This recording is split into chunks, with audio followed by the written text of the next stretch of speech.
The Human Element of Family Wealth is a profoundly insightful talk that Nicholas Charles delivered to a room full of billionaires in an invitation-only private event in Dubai, hosted by Prestel Partner. The privacy of the event meant that there were no video recordings, but because the talk was so well received, Nicholas wanted to share this with others in the following replication of the talk using the exact same slides. Please enjoy. My name is Nicholas Charles, and today I'm going to be sharing with you my presentation called The Human Element of Family Wealth. And today you'll receive some very important insights on what it takes to create a family legacy that not only survives but thrives for multiple generations. And you'll also learn why families fail and the real reasons why families fail to withhold this money for multiple generations. Before I begin, however, it's absolutely essential that I ask you 3 questions. And these are questions that I need you to work out in yourselves and have these in mind as I progress my presentation. Question 1. What is your purposeful vision for the future and your legacy? For your family's future and your family's legacy? And has this been documented and communicated with your family? Question 2, how do you deal with conflict within your family?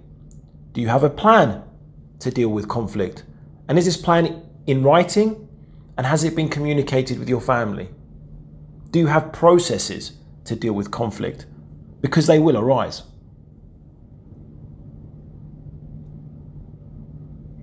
And lastly, where do you struggle to communicate with your family? What are the subjects that you deliberately avoid discussing with your family? What is what I call the elephant in the room?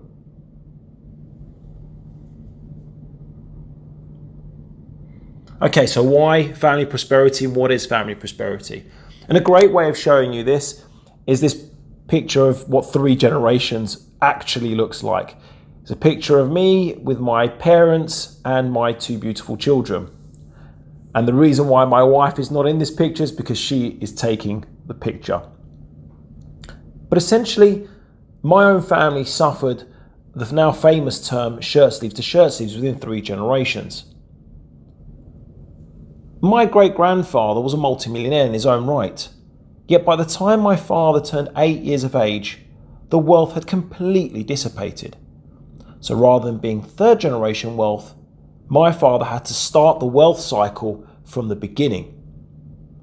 He came to England with nothing to his name and successfully built an accountancy practice and then complemented that with a property portfolio. Now, he was sharing this story with me as I was growing up, and me listening to this story made me feel subconsciously that it was inevitable that I would lose all my family's wealth. After all, that was the cycle that we experienced. Surely there was no way around it. When I qualified as a chartered certified accountant and helped my clients save millions of pounds in tax, I started to realise that tax wasn't the reason why families failed. We had several clients that sadly the family relationship imploded and they ended up losing their money. And it had nothing to do with the tax advice we were giving them. It was something else. And this made me realise, or shall I say, want to know what this reason was. So I delved into more detail and researched this and discovered that 70% of all wealthy families will lose their wealth in just 2 generations.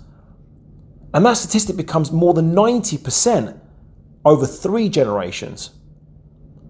So I realised that I had to get involved in family prosperity to save families and prevent them from becoming yet another disastrous statistic.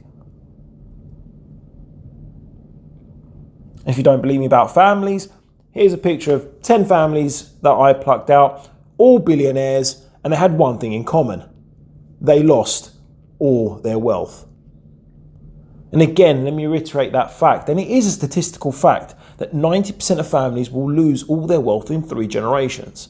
If you don't believe me, this is a fact that's written in Forbes, Merrill Lynch, and Money magazine.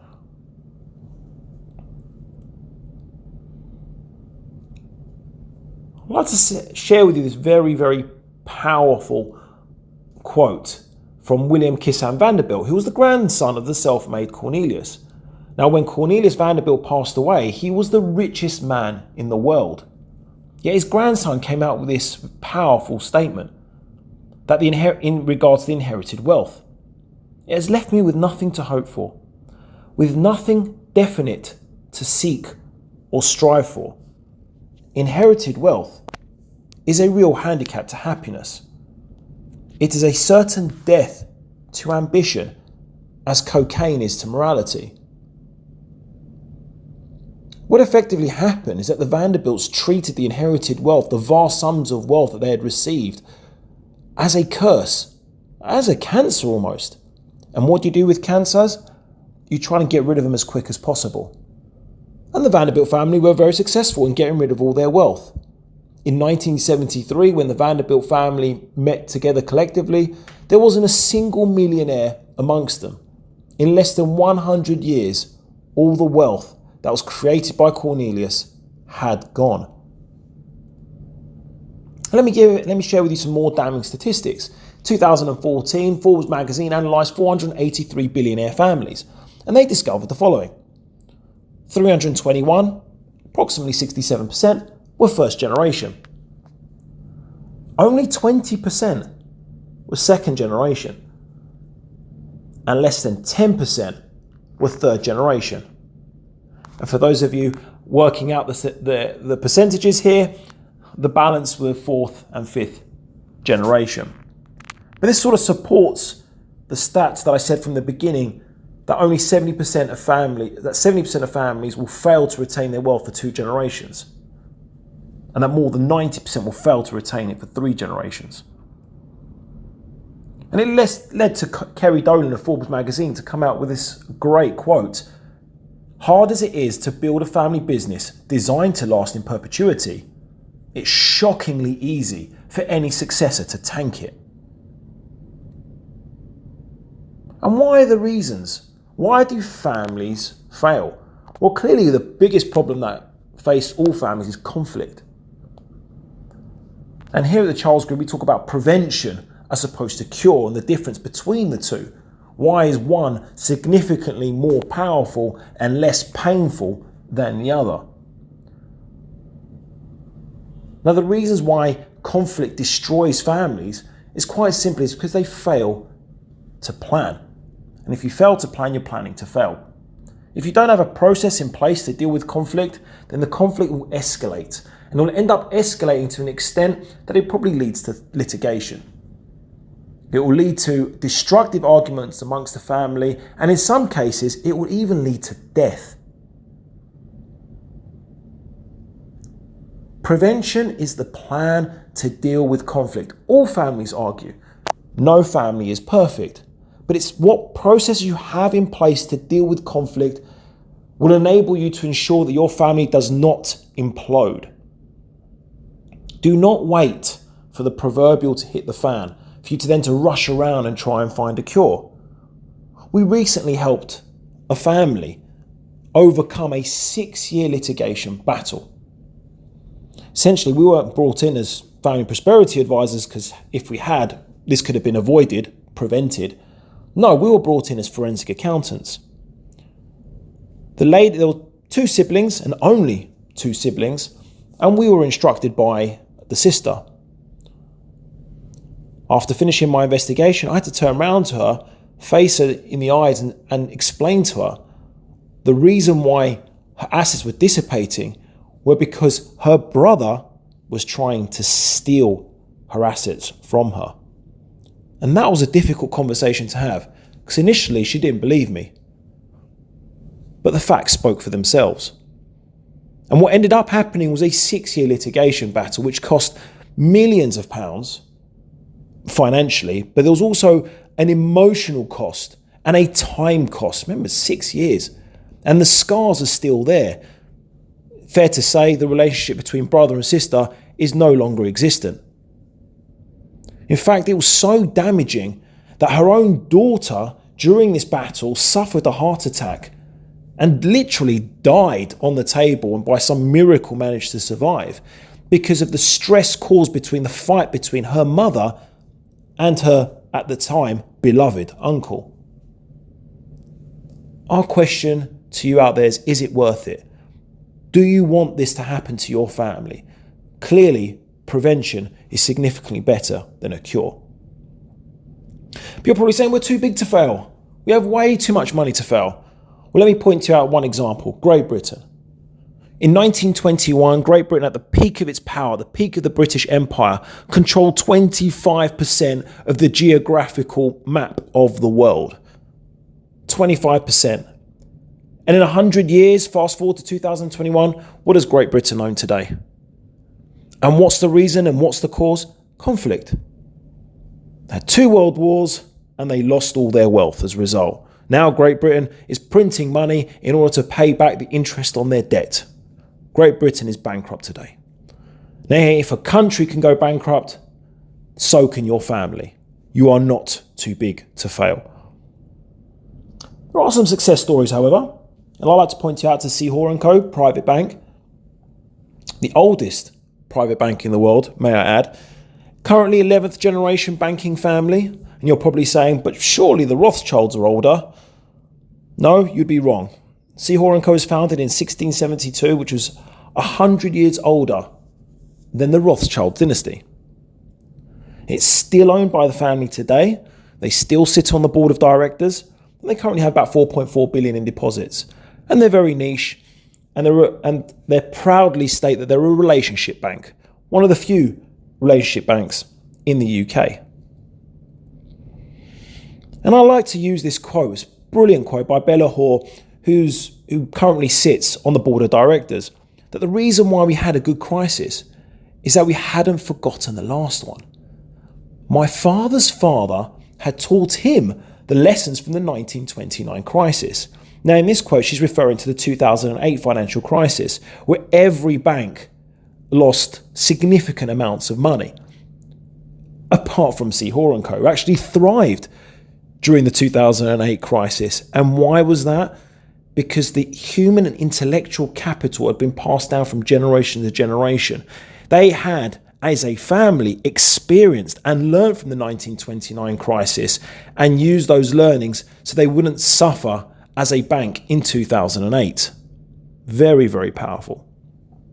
And I had the pleasure of interviewing and speaking with Alexander Hoare of Seahor & Co., who was the last CEO, last family member to be CEO of the bank. Now, when I asked him why he stepped down as CEO, he turned around to me and said, well, Nicholas, the inevitable life of a CEO is at some stage you're going to be fired. And I did not want my family to suffer the pressure and stress of having to fire me. So I stepped down. And now as a family and as a collective family unit, we have decided to engage external individuals to be CEOs of the company. So that when their life cycle has ended, we don't have a problem firing them. Because it's no longer about firing a family member, it's about doing what's best for the bank. And firing someone external outside the family is significantly easier and less emotional than firing a family member. He also shared with me this brilliant quote. There are 2 things that can destroy a family business: the business and the family. And they both have to be kept in order. I also asked him a very important question. He turned around to me and said to me, Nicholas, that's the best question I've never been asked. I was like, fantastic. And the question was, how do you deal with nepotism within a family business? Now, at Seahor & Co., it's very simple. They have over 500 cousins to choose from, and they apply meritocracy. That essentially means you have to earn the right to work within the bank and earn the right to sit on the board of directors. They even have written processes in place where basically that clearly stipulate that you have to work a certain amount of years within another private bank so you can gain the experience, the knowledge and expertise in order to justify your application to sit on the board of directors of C. Hoare & Co. That's fantastic when you've got 500, 600 odd cousins to choose from. But what about if you're first generation wealth? What do you do then? Here you are, father or mother, and you've built up a wonderful, successful business. How do you pass that down to the next generation? If your love and your want is to pass this thing that you've created, this wonderful family business you've created, to the next generation, your children. How do you avoid nepotism? Well, nepotism is effectively you wanting to pass down the business, but essentially you've got to get the balance right between nepotism and meritocracy. First and foremost, it starts by having a conversation with your children and making sure that they want to take over the family business, that there is a need and that they're capable of doing it. Secondly, they have to prove themselves, not just to you, but to the stakeholders of the business, that they're prepared to do what it takes to earn the right to become CEO of the family business. That means starting at the bottom. That means working their way up. And essentially and ideally, working with their parents so they can be trained to take over. So why is family generational wealth so hard to achieve? Well, according to Nathan Rothschild, it requires a great deal of boldness and a great deal of caution to make a great fortune. And when you've got it, it requires 10 times more to keep it. Essentially, it starts by understanding the real causes and the problems. Why do families fail to retain wealth for multiple generations? Quite simply, it has very little to do with what I call standard professional advisory services, taxation, legal, wealth management, banking, and wealth and general wealth preservation. So what are the real causes? Roy Williams and Vic Prizer did a study of 3,250 families over a 25-year period to find out the answer to this fundamental question, the reasons why families fail to retain wealth for multiple generations. And they discovered the following. 60% of families failed because of communication and trust breakdown, which led to emotional turmoil, which led to huge arguments, which led to the implosion of the family relationship. Which is why Warren Buffett says if you can't control your emotions, don't ever expect to control money. 25% of families fail because they fail to prepare the heirs to receive the wealth. It's all about preparing for good beneficiaries. And again, there's a process and a plan that needs to be done in order to prepare your heirs. Simply giving them money is a very dangerous concept and will destroy them. 10% of families fail because they had no vision or mission for their wealth. They were unclear about the future. Well, what's the point of creating all this wealth if you're uncertain as to what you want to do with it in the future? What's the purpose? What's the aim? What's the plan? What are you trying to achieve as a family with all this wealth? And if you're unclear about the future, then how on earth do you know what process you need to put in place in order to get there? I coined this phrase, this wealth, the business of being a family. And you need to treat the wealth in a similar sort of way as a business. And all these problems are underpinned by normality bias. Now, normality bias is this misassumption that just because things are going okay today, they'll always be fine tomorrow. And that is a very, very dangerous concept. And when looking at this pie chart, we ask the question, what do the professional advisors focus on? Do they focus on communication and trust breakdown? No. Do they focus on preparing the heirs? No. Do they focus on creating a purposeful, inspiring vision and mission for the family? No. They focus on the 5% of reasons. The tax planning, the wealth management, the legals, the structures. Yes, they're important on their own, but they're not the fundamental reasons why families fail. So our question is, surely your family should focus on family prosperity if you wish to create a legacy that thrives for multiple generations. I'm going to quickly go through the gift conundrum. Estate planning is about what you give and how you give it. But does saving taxes constitute a long-term goal? We say no. What's the most important question that you must start with? It's who you give it to and why. Let me give you an example of, if you get this wrong, how dangerous it can be.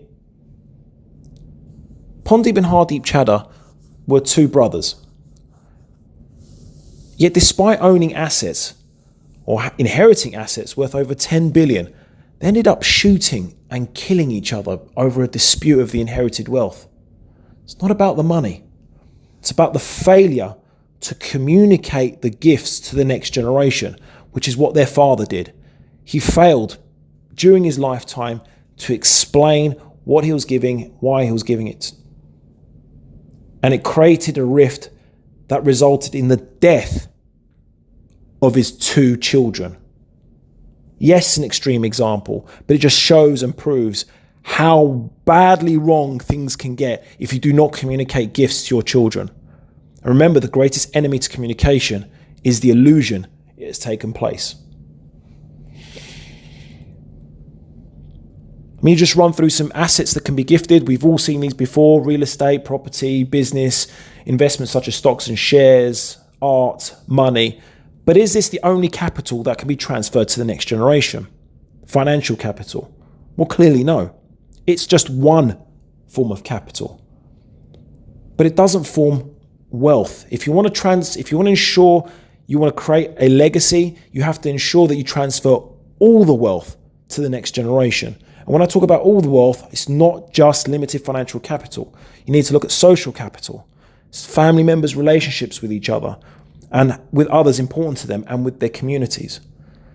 Human capital, the well-being of your family, and the ability for you to support one another so they can pursue his or her own happiness and fulfillment. Intellectual capital, where did the money come from? The stories behind the family and the personal wealth, understanding and creating that intellectual development and passing that down to the next generation. Remember what Bella Hall said about their understanding of the experiences of the 1929 crisis helped them to get over and actually succeed during the worst banking crisis we've ever experienced in 2008. It's because the intellectual capital had been passed down from generation to generation. This aspect of passing the human intellectual capital is so important to me that I've gone about and invested myself with some other partners a digital platform called Posterity Plus, where your mind becomes your greatest legacy, whereby we use artificial intelligence and the latest technology to enable families to create a legacy and help them to digitally preserve the human and intellectual capital and to pass it down from generation to generation. Let me run down the definitive list for giving. Remember, it's all about training the next generation to be good beneficiaries. When you're looking at the gifting of a family business, remember that ownership is a vocation that cannot be learned overnight. It takes approximately 5 to 10 years to train the next generation to take over the family business. It's not something that should be pushed upon them overnight. Remember, get the balance right between nepotism and meritocracy so they earn the right to become the next leader of the business. And if you have multiple siblings that are currently working within the company, make sure that either you choose the next leader or that they amongst themselves choose the next leader. Because there can only be one CEO of a business, not multiple. Support the preparation process with involvement, encouragement, and financial support. You've already got years of experience and expertise. Don't keep it to yourself. Pass that down to the next generation. Train them and get them to understand what it takes to be a successful leader of the family business. And if you can't do it, find an external mentor who can provide objective feedback. When it comes to the gifting of the other assets, make sure you plan your giving and communicate the plan. I already showed you one case study of how disastrous this can be if you get it wrong or if you fail to communicate the plan with the Chadha brothers who ended up shooting each other.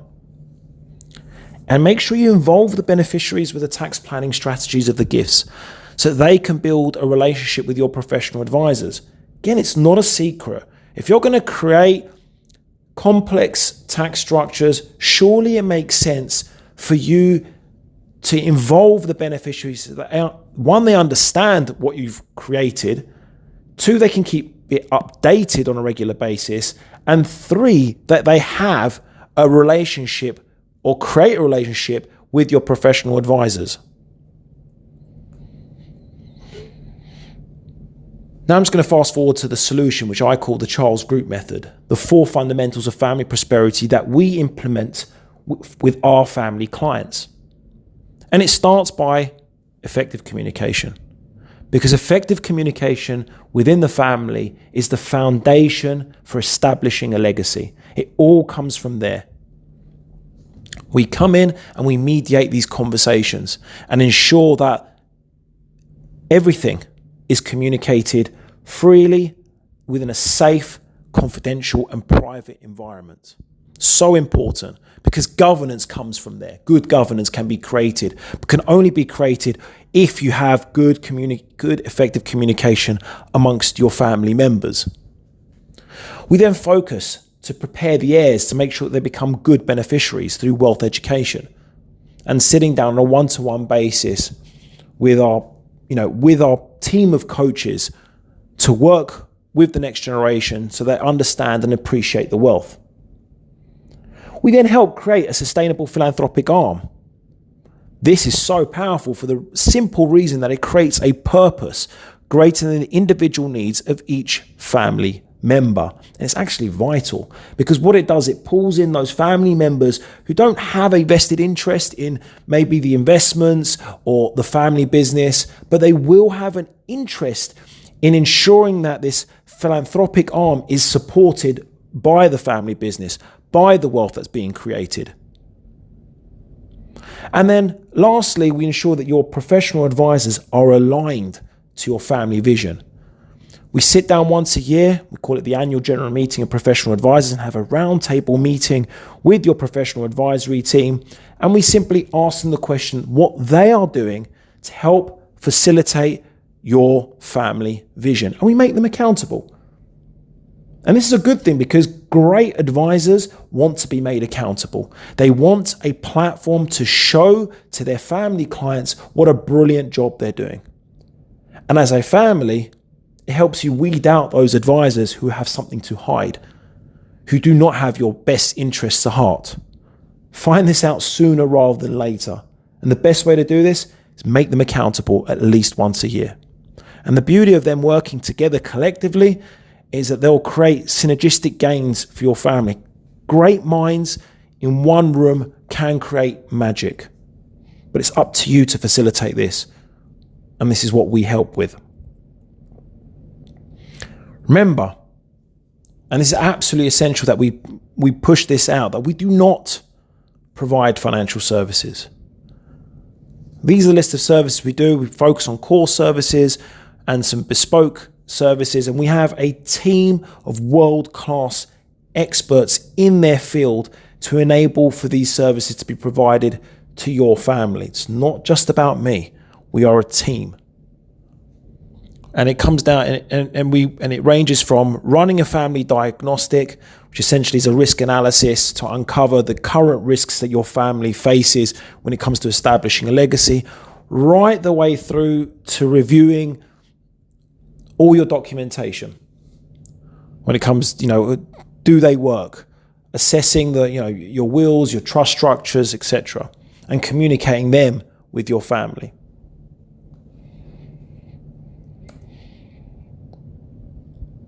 So a picture that I've taken from the front cover of my book, which essentially explains what we do. We get clear, we help you get clear on your current position through our risk analysis, through our diagnostic. Find out where you are today, the problems that are currently being faced by your family. We help you get clear on your future vision by creating a written document and making sure that you get buy-in from all the family members so that you're clear on what you're trying to achieve. And then we create the steps to help you get there. I'm going to leave you with just one question today. It's, can you leave your family's legacy to chance? Personally, our answer is no.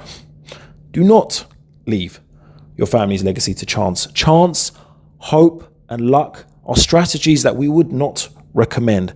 You have worked so hard to create successful family business, to create wealth for your family. You deserve to ensure that is retained for multiple generations. And it can be done provided you implement the strategies that we talk about, that I mentioned in my book, The 4 Fundamentals of Family Prosperity, and that I go into more detail in my website and one-to-one with my clients. For more information, please visit our website, familyprosperity.com. And if you want to book your family risk assessment, then simply drop me an email. Be more than happy to help you. Before I leave, I'm going to share with you one very, very important story which happened to me recently, literally in the summer. It was a near-death experience with my own family, and it happened in Cyprus. We literally took a boat out and we set sail for this stunning beach, a series of beaches that you can only get to by boat. The weather was beautiful, if not a little bit windy at the time, and the water was quite choppy, but we didn't think anything of it. We reached our destination, this beautiful private beach, nice, beautiful and secluded, and I set my anchor down. Just to give you an example of how quickly things can change, this happened in a matter of minutes. I left my summer shoes, my Crocs out, and the wind literally took them and they flew straight into the water. My son, being the heroic champion that he is, decided to dive in and try to save my shoes like they needed to be saved. Nevertheless, when I saw him struggling, and I realized that he needed help. I needed help very, very quickly. I immediately dived in without any thought with a life jacket and placed this over his head. Little did I know that my daughter had also dived in, and now she was next to me and also struggling. Struggling because the waves were hitting her over the head and that she kept going underneath the water. Screamed out to my wife and I said, please dive in as soon as you can, like now, because our daughter's going to drown if you don't. My wife dived in without any thought for her own safety, but luckily she had her own life jacket and placed the life jacket over my daughter's head. It was then that I realized that the wind was taking the boat out to sea. The anchor, for whatever reason, had not set. And here we are in very deep water. I didn't have a life jacket and I was struggling to get to the boat. The waves were hitting me over the head and literally dragging me underneath the water. This was a struggle, but I realized in my mind there and then that I had to get to the boat, because if I didn't get to the boat, that my family were going to be in deep, deep trouble. It was the only time I had 100% clarity in my mind. Fear was eradicated. I had one thing on my mind: get to the boat. So I swam, and I'm not the greatest swimmer in the world, and I'm swimming against the waves. But I swam within an inch of my life, because the only thing that was in my mind was get to the boat. Get to the boat to save your family. And that's exactly what I managed to achieve. I literally had nothing left by the time I got to the boat. I was very close to fainting there and then. But I clambered up, got onto the boat, and managed to drive the boat in order to pick up my family. And I want to explain this story, it just passed over my mind. I was lucky at the time that we managed to save each other, and I was very lucky I didn't faint and drown. But I explained this to one of my colleagues, and he turned around to me and said, Nicholas, what were you trying to achieve? I said, well, clearly I wanted to save my family. And then he looked at me and said, well, Nicholas, what do you do for a living? And that's when it dawned on me that I'm here to save families. I'd like to thank you very much for listening to this, and please visit our website, download a copy of my book or purchase it through Amazon. All the links are on my website. Thank you very much, and please do not forget to book your family risk assessment. Thank you.